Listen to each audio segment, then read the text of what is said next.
Hello friends, welcome to Vidyascooking channel. In my previous recipe, I have shown you how to prepare semi-gravy Pallipalayam chicken. This is the dried version. We can serve this recipe as a starter or it can be as a side dish for any South Indian meals. Now I have prepped up and laid out all the ingredients required for this recipe. Here you can see the boneless chicken is washed thoroughly, drained and reserved. I'll be using shallots for this recipe. Try to use that sambar onions only. We need to chop the sambar onions, peel it, chop it and reserve it. And even the boneless chicken, it should be into medium size, bite size pieces.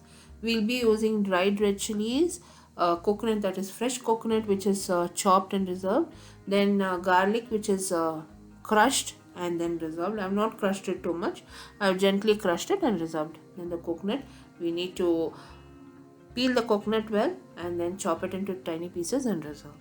We'll be using chili powder and turmeric powder.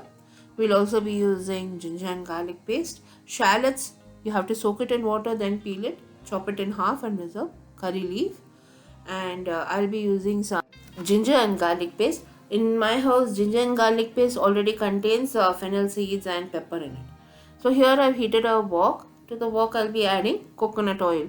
Please use only sesame oil or coconut oil. If you use coconut oil, the flavor will enhance and the taste will be superb. If you want to use sesame oil, that also will be really nice. But the taste, the flavor will differ.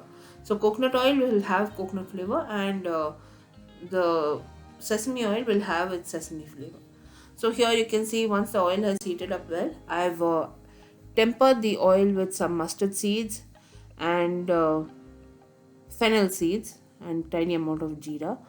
Now once the mustard seeds starts to splutter, that's when I'll be adding my curry leaves and shallots. We need to fry all of this till the onion turns transparent. All the ingredients used in this recipe, friends, will be listed in the description box below this video, or you can click the icon above this video which will direct you to my blog. In the blog I posted a detailed written recipe, and also like me and follow me on Instagram, Facebook and Twitter for regular updates. All the links will be in the description box below this video. Now here you can see once the onions have turned transparent, I have broken that chilies in half and I'll be adding the chilies. People who want to remove these seeds can remove it and then add it. I've also added the crushed garlic and fresh coconut that is chopped. We need to fry all these ingredients till the coconut turns light brown in color. So just place it on low to medium flame, keep stirring it and frying it. The chilies are nice and spicy, it gives a good heat. Normally for this recipe, people use a lot of chilies and then they remove the seeds, but ultimately it becomes really spicy. So here I've used less amount of chilies, but the spice level will be there because I've not removed any of the seeds. Now here I've added ginger and garlic paste. We'll fry the ginger and garlic paste with the onions.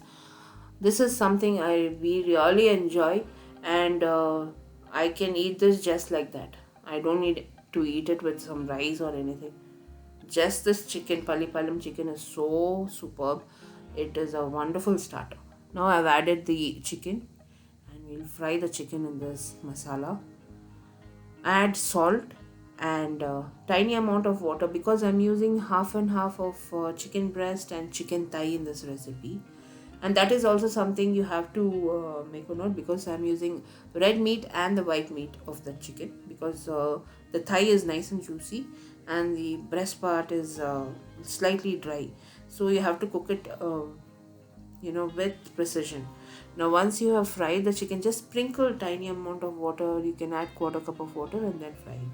Now once the chicken starts to release moisture, that's when you have to add your turmeric powder and spicy chili powder, not the regular one. So you can see a lot of moisture from the chicken has oozed out. You can add tiny amount of water to cook your chicken because it has to cook along with the masala. But if you add water, it will form a gravy format. So add very little water, just sprinkle some water, cover it and allow it to cook. In roughly about 3 to 4 minutes, you have to gently keep stirring it and frying it. And once your chicken is done in 5 to 6 minutes, that's when you add some pepper powder and lime juice. Give it a good stir and fry it. You will get the perfect Pallipalayam chicken as restaurant. So do try this. This is a very homely meal. It is very nice and tasty, and this is a perfect starter. All the ingredients and all the links to my blog will be listed in the description box below this video. Hope you all enjoyed watching this video recipe, friends. Do like, comment, share and subscribe to my channel for upcoming recipes. Until next time, this is Vidya Lakshmi. Thank you so much for watching. Bye bye.